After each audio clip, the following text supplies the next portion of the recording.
Pertanyaan saya adalah begini. Dengan mempertimbangkan situasi tentang kekristenan akhir-akhir ini, yang menggelar acara ini adalah MUI Pusat, Lembaga Dakwah Khusus MUI Pusat.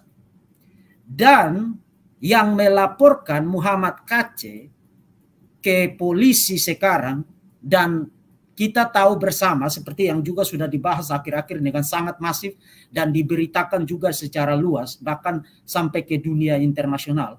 Muhammad KC dilaporkan kemudian dianiaya secara tidak manusiawi di dalam tahanan oleh Napoleon Bonaparte yang sekarang sedang dalam proses penyidikan oleh pihak kepolisian. Kita berdoa supaya bapak-bapak polisi yang menangani ini diberikan hikmat bijaksana, diberikan kemampuan untuk bisa menangani persoalan ini secara baik, secara akurat, dan secara adil, dan memberikan konsekuensi hukum yang sepatutnya dan seadil-adilnya kepada pelaku kriminal ini yang menganiaya Pak Muhammad KC dan melakukan pelanggaran HAM berat.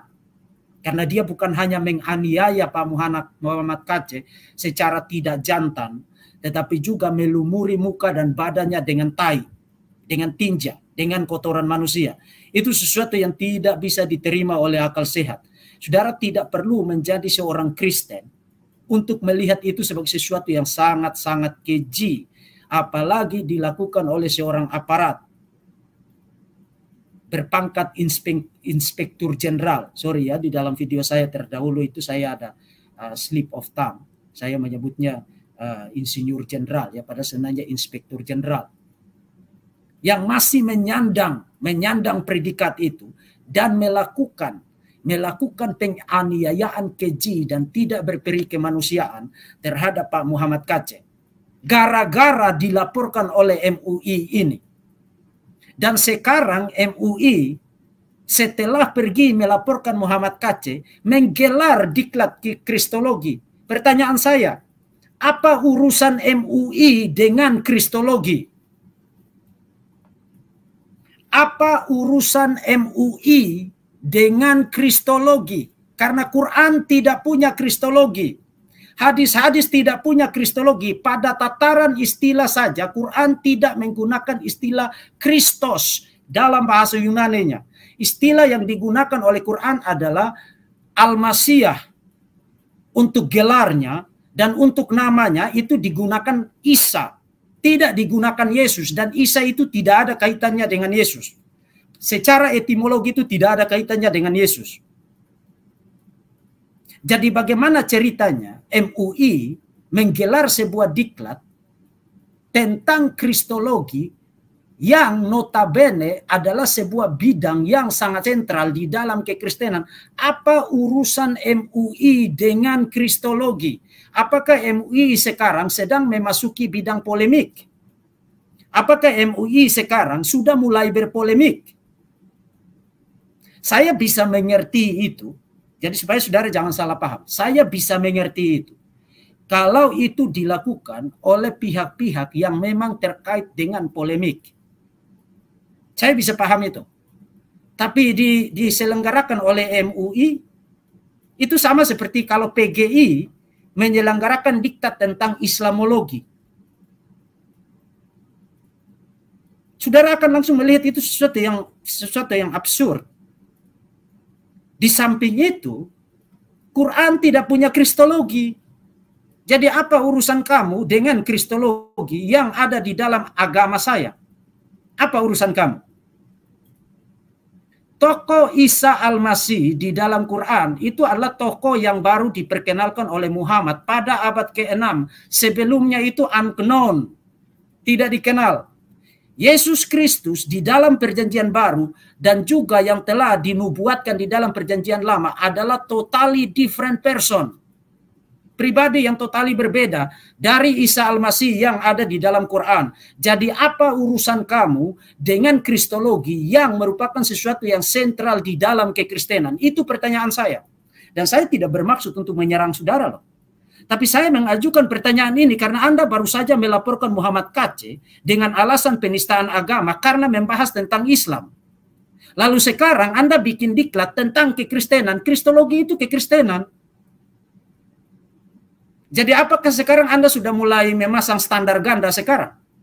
Jadi kalau itu tentang Islam, dibahas oleh Pak Muhammad Kc, maka itu penistaan agama. Itu adalah penodaan agama. Nah, kalau kamu bikin diklat tentang kristologi, maka itu untuk menjaga akidah. Nah, bagus sekali. Jadi kita sekarang hidup dengan lidah bercabang sekarang. Lidah kita ke kiri untuk bilang tentang penistaan agama untuk Pak Muhammad Kc, tapi lidah yang sama pergi ke kiri, ke kanan untuk bahas tentang kristologi.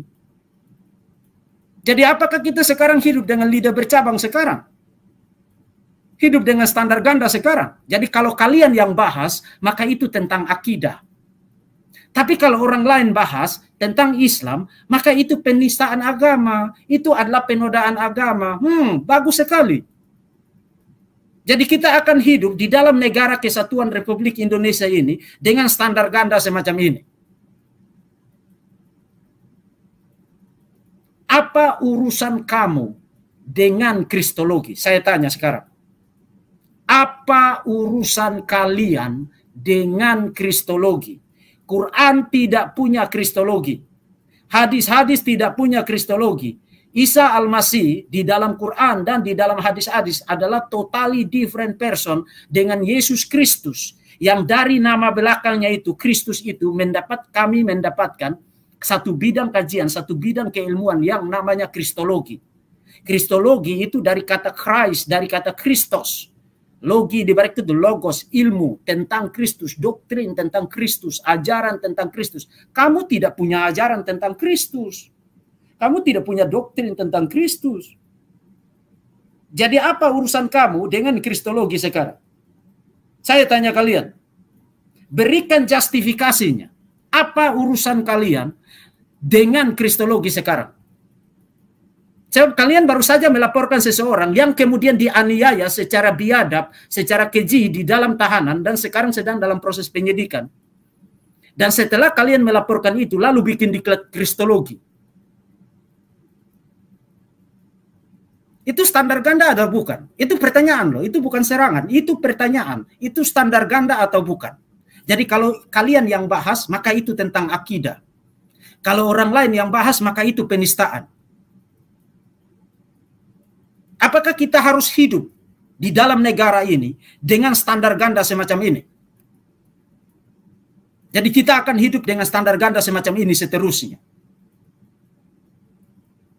Silakan jawab pertanyaan itu dan silakan berikan justifikasinya. Apa urusan kalian dengan kristologi?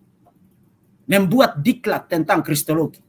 Dan kita mau lihat materi apa yang kalian bahas di dalam diklat itu. Karena kita sudah lihat buktinya, banyak sekali buktinya di YouTube ini. Termasuk orang-orang yang kalian berikan penghargaan itu. Salah satunya Kainama dan juga Agustan. Itu kita sudah lihat materi mereka di YouTube ini. Dan semuanya itu fitnah. Fitnah tentang Yesus Kristus yang saya imani. Dan yang saya hormati. Dan yang saya cintai. Dan yang kepadanya saya mempersembahkan hidup saya. Itu fitnah.